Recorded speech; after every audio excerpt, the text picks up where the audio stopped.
There's a moment from Fernando Mendoza's postgame show appearance that I haven't been able to stop thinking about, and I want to tell you exactly why. Not because it was dramatic, not because he said something bold or made a declaration that sent the internet into a frenzy. It was quieter than that. He was sitting down with James Jones in the kind of relaxed setting where the cameras are on, but the atmosphere is loose enough that people sometimes say something more honest than they intended to. And in the middle of what most people probably, it was a specific kind of honesty that tells you who a person actually is when the presentation layer comes down. And it answered the one question about this quarterback that I genuinely hadn't been able to say, because the surface of it doesn't fully communicate why it matters.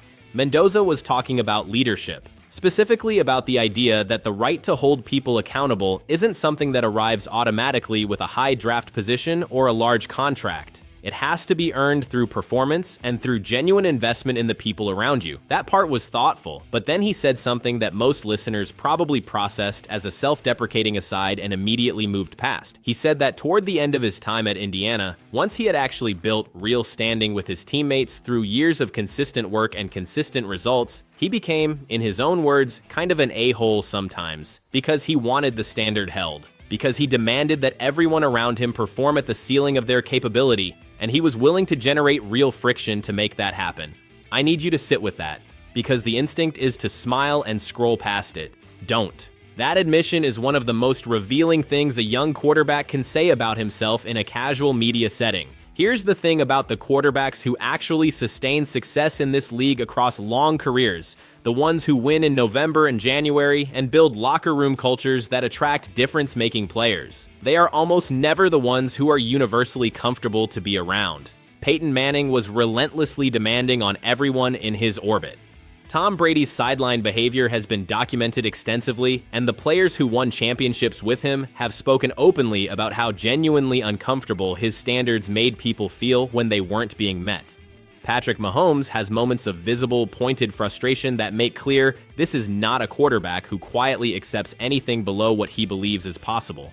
The competitive ferocity that makes great quarterbacks great is the same ferocity that occasionally makes them genuinely hard to share a huddle with. That's not a flaw, that's the profile. And here's where I have to be honest about the concern I carried into this evaluation process. My worry about Mendoza had nothing to do with arm talent, the accuracy, the processing speed, the football intelligence that made him the consensus top quarterback in this draft class. None of that kept me up at night. What kept me up was the personality question, because in every interview I watched, in every media setting where he was asked to present himself publicly, he came across as so warm and genuinely humble and disarmingly likable that I kept asking myself something I couldn't fully answer. Does he have the edge? Does he have the competitive ferocity that allows a quarterback to look a teammate directly in the face and tell him his effort is unacceptable and mean it with enough conviction that the teammate actually changes his behavior? Because that quality is not universal among talented quarterbacks.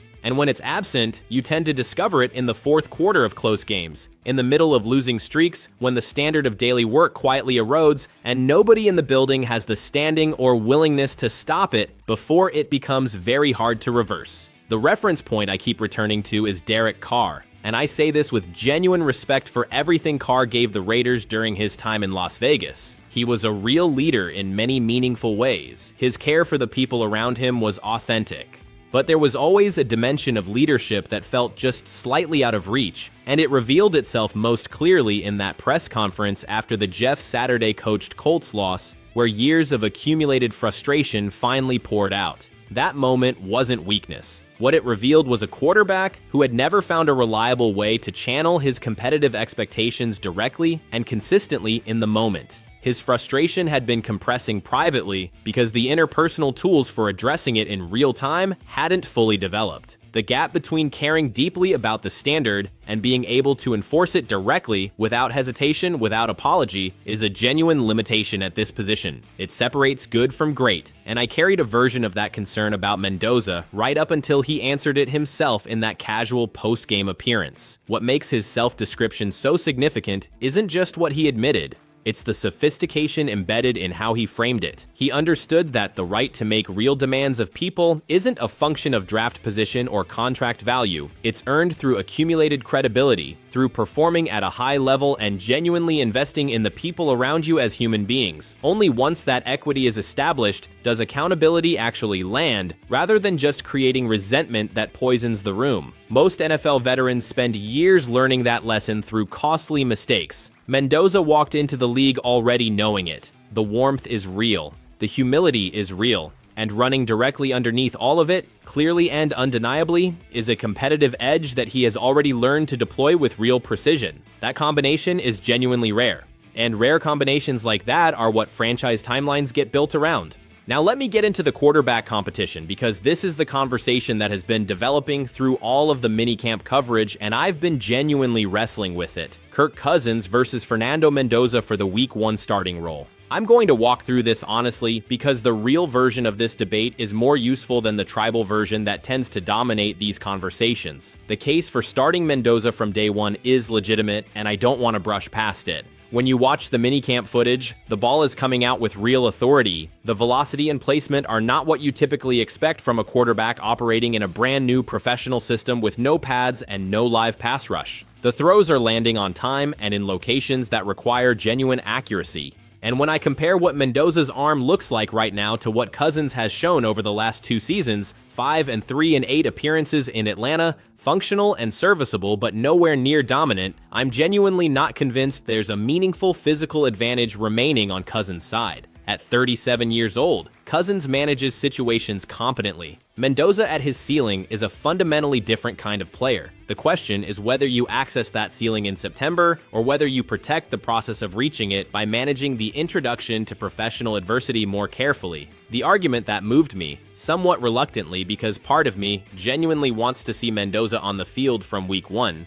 is about the specific kind of damage that gets done to young quarterbacks when the surrounding infrastructure isn't ready. There are credible reports from inside league circles that the organizational intention is to allow Mendoza to develop before exposing him to the full weight of what a weekly starting role in the NFL demands. The framing from people close to the situation is that this roster in its current configuration may not be optimally assembled for him to succeed immediately, and that a 2 to 3 year timeline before the full picture is in place is realistic rather than pessimistic. I don't fully accept the most conservative version of that timeline. This roster has more genuine competitive infrastructure than some of those assessments credit it with. Brock Bowers is a real weapon at tight end, the kind of mismatch problem that creates structural advantages in offensive design regardless of who is throwing him the ball. Ashton Jeanty brings an explosiveness to the backfield that forces defensive resource allocation decisions that open things up in the passing game in ways that matter. The offensive line investment has been real. These are pieces that give a young quarterback actual weapons to work with from the very beginning, not a bare room with no furniture. But the structural core of the developmental argument is not wrong, and I've made my peace with it. There is a meaningful distinction between mental toughness and battle-tested resilience. Mendoza clearly has the first. He cannot yet have the second because the second can only be built through actual professional adversity, not through preparation for it, but through the real thing with real consequences attached. And the specific adversity that damages young quarterbacks in lasting ways is not losing games. Losing games is a natural and ultimately productive part of development when the competitive infrastructure exists to fight through it rather than just absorb it. What genuinely breaks young quarterbacks, the kind of damage that takes years to fully repair, is losing while structurally unprotected. Getting hit repeatedly because the offensive line is losing its matchups, throwing into contested coverage because receivers aren't winning releases, making panicked, compressed decisions because the pocket collapses before the route concept has time to develop. That sustained adversity doesn't build resilience. It builds compensatory habits and distorted mechanics and a risk-averse decision-making framework that protects the body in the immediate moment while quietly limiting development for years in ways that are very hard to undo once they're fully established. Cousins can absorb early turbulence in ways that genuinely protect Mendoza's long-term trajectory. He can operate within Kubiak's system at a functional level, keep the offense coherent and competitive, win some games that might otherwise be lost while the surrounding infrastructure develops its rhythm and identity. Beyond the wins and losses, he provides the locker room stability a young roster finding its professional footing in the first months of a new coaching staff's tenure actually needs. There's also something important about the organizational security Kubiak has been given to operate with full runway rather than immediate results pressure. He is not coaching for his job in year one.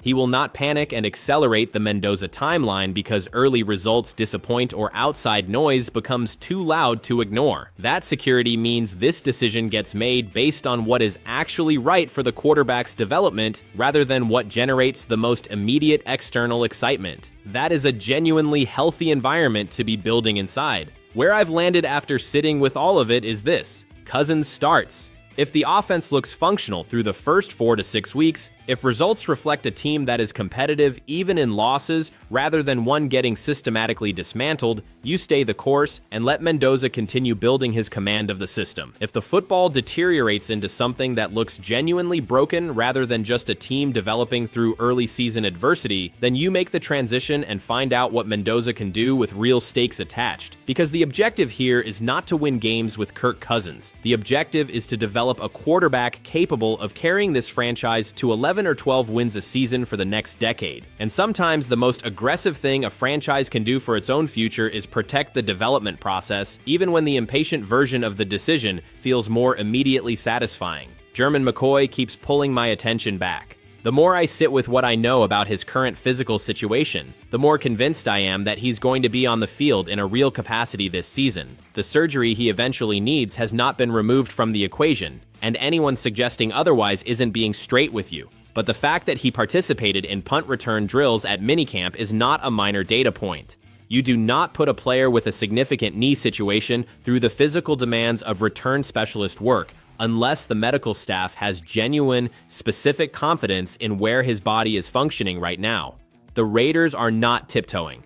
They're operating with the measured confidence of an organization that has evaluated the risk carefully and decided it's manageable. The most logical scenario is that McCoy plays through this season, demonstrates his health and capability at the professional level, and then the team addresses the surgery afterward, accepting some portion of a future season as the cost of extending his long-term career window significantly. That math works. A healthy McCoy contributing through multiple seasons in his prime is worth considerably more to this franchise than the alternative. And if that projection proves accurate, the fourth-round selection that drove evaluators away from him becomes one of the most significant value acquisitions in recent Raiders history. Here's what I want to leave you with, because I think it matters more than any individual piece of this conversation. What's coming together in Las Vegas right now is structurally different from what previous Raiders rebuilding efforts looked like in their early stages. Not different in a cosmetic sense. Different in the ways that actually produce durable outcomes rather than just generating optimism for a season or two before the whole thing collapses back into itself. The coaching philosophy is clear and enforced from the first day of the first practice without exception. The quarterback is exactly who his tape and his post-game honesty and his voluntary hotel room extra reps suggest he is. Humble enough to understand he has to earn everything inside that building. Competitive enough to make things genuinely uncomfortable for the people around him when they stop operating at the standard he has decided is acceptable. Those two qualities existing together in the same player, particularly at the quarterback position, are genuinely uncommon. Their coexistence in Fernando Mendoza is the specific reason this rebuild feels different from the inside in a way that previous versions never quite managed to achieve. Pay attention to these early chapters. They're worth it.